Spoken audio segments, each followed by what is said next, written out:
Baik anak-anak, kita lanjutkan pertemuan kita hari ini. Kita akan membicarakan gerak pada tumbuhan. Marilah sama-sama kita pelajari bersama.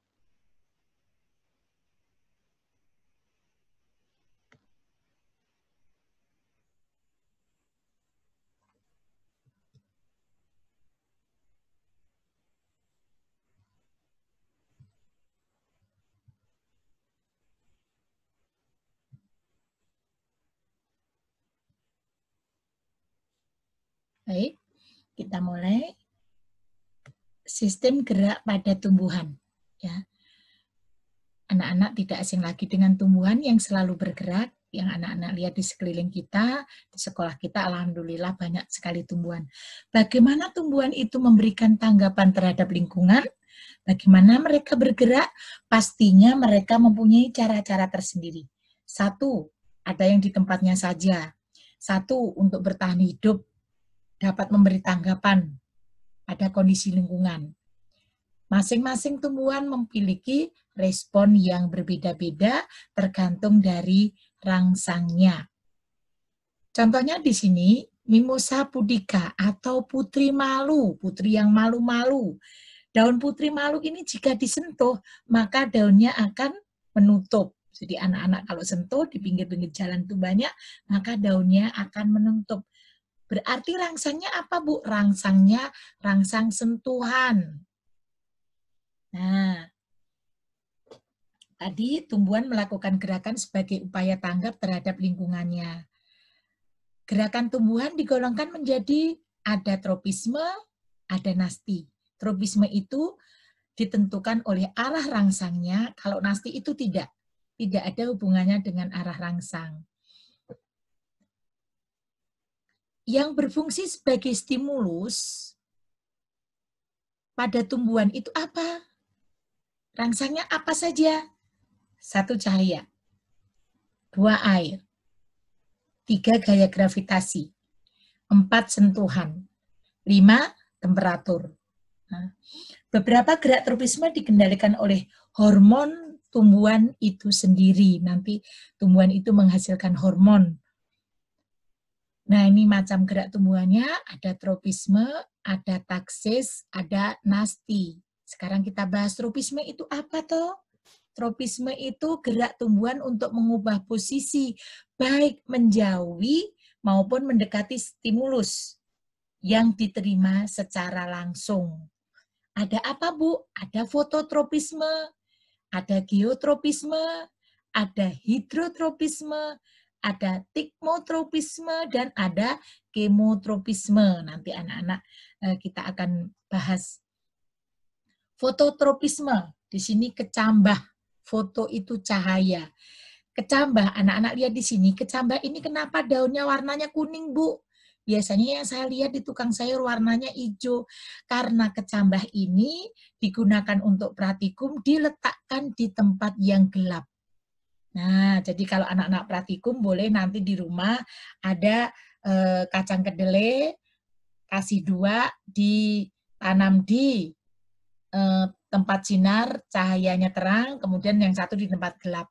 Mana yang akan tumbuh lebih dulu, lebih panjang? Bisa dipastikan yang lebih dulu panjang tumbuhnya yang ada di tempat gelap. Karena apa? Karena dia mencari sinar. Nah, ini geotropisme, menuju pusat bumi. Akarnya menuju ke bumi. Geotropisme. Tikmotropisme. Tikmotropisme itu ketika ada rambatan di situ. Misalnya anak-anak dilihat ini kacang, pohon kacang atau pare kalau di rumah ada, itu sulurnya akan merambat. Gimana arah rambatnya? Disebut dengan tikmotropisme. Kemudian, nah ini gerak apakah ini? Nah, mengapa dia walaupun potnya sudah di ke bawah, tetap saja tumbuhnya ke atas. Yang satu potnya ke samping, tetap saja tumbuhnya ke atas. Masing-masing mencari arah rangsangnya. Nah, ini mengapa tadi tumbuh ke bawah dan pucuknya tumbuh ke atas. Karena apa? Karena tadi dikatakan bahwa tumbuhan itu mempunyai stimulus, menanggapi rangsang. Jadi kalau dia rangsangnya cahaya ke matahari, maka dia akan tumbuh ke atas pucuknya. Nah, akarnya akan ke bawah, geotropisme akan menuju ke pusat bumi. Karena apa? Pada dasarnya akar-akar ini panjangnya tidak sama. Sehingga akan menekan ke bawah, melengkung dan masuk ke dalam tanah. Nah, ini anak-anak lihat. Gravitropisme, gravitasi bumi. Mengikuti gravitasi bumi, dia ke bawah. Nah, yang mengendalikan gerak tropisme siapa, Bu? Nah, untuk gerak tropisme itu dikendalikan oleh hormon tumbuhan itu sendiri. Namanya hormon auksin. Auksin itu menyebabkan batang dan daun tumbuhan bereaksi positif terhadap fototropisme atau cahaya. Hormon tersebut aktif dibentuk di ujung batang, di ujung batangnya. Sinar akan menyebabkan hormon tersebut bergerak. Bergerak kemana? Nah, yang ada sinarnya, maka dia akan bergerak. Yang tidak ada sinar, maka dia akan tumbuh lebih panjang atau lebih dulu. Nah, ini bagian atau sisi batang yang tidak terkena sinar, sehingga mengakibatkan sel-sel di bagian itu tumbuh lebih panjang dari bagian yang kena sinar, sehingga batang membengkok ke arah sinar tadi. Distribusi atau penyebaran auksin tidak merata pada batang tumbuhan. Tadi auksin akan terkumpul lebih banyak pada sisi batang yang jauh dari sumber cahaya. Terkumpul lebih banyak yang jauh dari sumber cahaya. Nah ini contohnya, ujung batang membengkok ke arah sinar karena sel-sel bagian atas lebih panjang daripada sel-sel bagian bawahnya. Sekarang gerak nasti. Gerak tumbuhan yang tidak dipengaruhi oleh arah datangnya stimulus. Ada fotonasti dan ada termonasti. Jadi ada cahaya dan ada udara. Nah, tikmonasti yang ada yang menyebutnya sebagai gerak seismonasti, sentuhan seismonasti. Beda dengan gerak tikmonasti tadi. Kalau tikmonasti itu merambat. Nah, ini. Sekarang pahami ada fotonasti dan termonasti. Kalau anak-anak suruh memilih ketika ulangan nanti, pilihlah mana gambar yang termasuk pada fotonasti. Maka anak-anak harus menjawab bunga matahari karena selalu menghadap ke arahnya matahari di mana. Kalau di sini dipilihlah tanaman atau bunga yang termasuk pada termonasti, maka pilihlah bunga pukul 4 ini. Ya, bunga pukul 4. Nah, ini apa maksudnya? Setiap pukul 4, karena temperatur yang berbeda, maka bunga ini akan mekar. Jadi, dulu nggak punya jam, setiap lihat bunga ini, oh setiap jam ini ada yang punya, oh pukul 4, oh berarti namanya dibilang bunga pukul 4.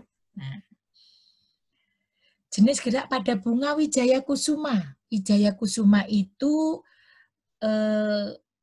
yang Ibu baca, dia akan mekar tepat pada saat jam 12 malam. Ya, mekarnya jam 12 malam. Temperatur berarti. Ini gerak dinasti tadi yang akan menguncup. Nah, ini sleep movement. Jadi dia itu terbuka, tapi nanti dia akan tertutup, tidur, sleep. Daun itu tidur, Bu? Iya. Anak-anak kalau lihat daun pete Cina, itu kalau pagi, siang hari terbuka, kalau malam hari dia akan tertutup. Sore hari, menjelang sore hari, habis maghrib kalau yang muslim, itu dia sudah tertutup. Nah, sekarang gerak taksis. Gerak pindah tempat tumbuhan karena pengaruh stimulus dikenal dengan gerak taksis, karena ada pengaruhnya. Sebagai contoh, gerak pindah tempat organel kloropas di dalam sel ketika sel elodia disinari. Nah, ini contohnya. Contoh gerak taksis ini. Sebelum disinari, nah, pada tempat organel kloropasnya di dalam sel tumbuhannya, elodia ini, ketika belum disinari, maka dia akan seperti ini. Tempatnya berkumpul. Tetapi setelah disinari, dia kelihatannya akan berjajar di sini, akan kelihatan di sini. Ya, jadi ini gerak taksis namanya ya. Nanti kalau ada gambar seperti ini, maka termasuk dalam gerak taksis. Nah, oke, baik anak-anak. Bahasan tentang gerak pada tumbuhan, Ibu akhiri dulu, anak-anak sambil dibaca bukunya, nanti sambil diringkas kembali, sehingga nanti kalau ulangan nilainya akan bagus. Amin. Oke, terima kasih. Sampai jumpa. Teriring doa. Sukses buat anak-anak Ibu semua. Amin.